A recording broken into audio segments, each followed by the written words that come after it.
fecal microbial transplantation is known to be a very effective therapy for the treatment of recurrent Clostridioides difficile infection.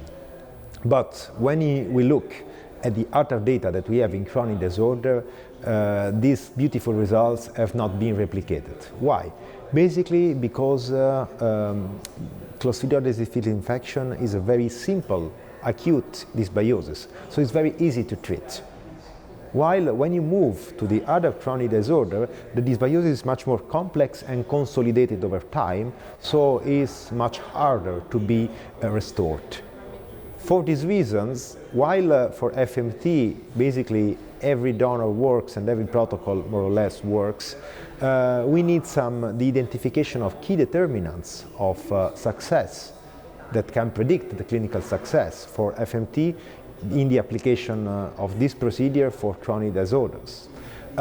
We have discovered that the microbial engraftment, which is basically the capability of the donor microbia to colonize the recipient gut, is basically associated with the clinical success or FMT regardless the disorders. And there are several factors that can influence the engraftment.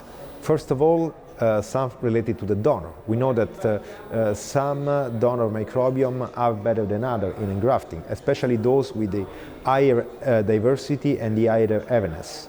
Also, the recipient has several factors that can influence the engraftment. Some specific genes that code for example, for biliary acid, or that can be able to change the microbiome, or for some immune pathways, but also the production of secretory immunoglobulin A that are able to fight some bacteria. And another point is the recipient diversity. In this case, the lower is the alpha diversity, so the variety of the microbiome, the easier is the engraftment, because it's much easier to fill basically a box without, objects, while it's much more difficult if the box is full.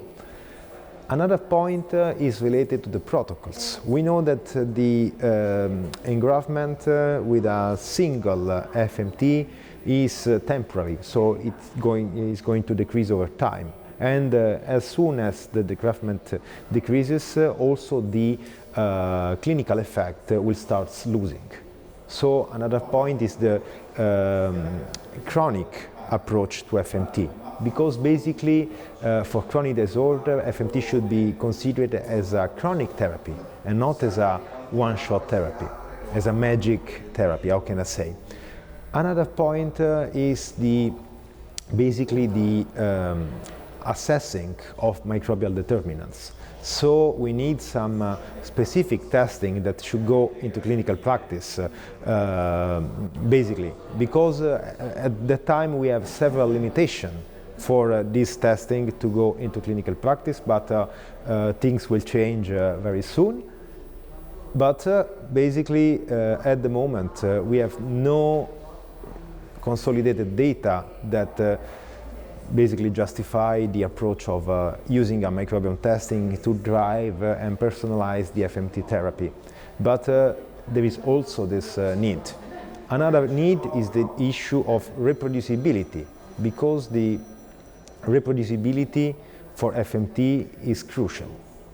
If you ever find the best donor ever, you can lose after a pneumonia and an antibiotic course. So you need some reproducible microbial therapeutics that are the future probably of this field.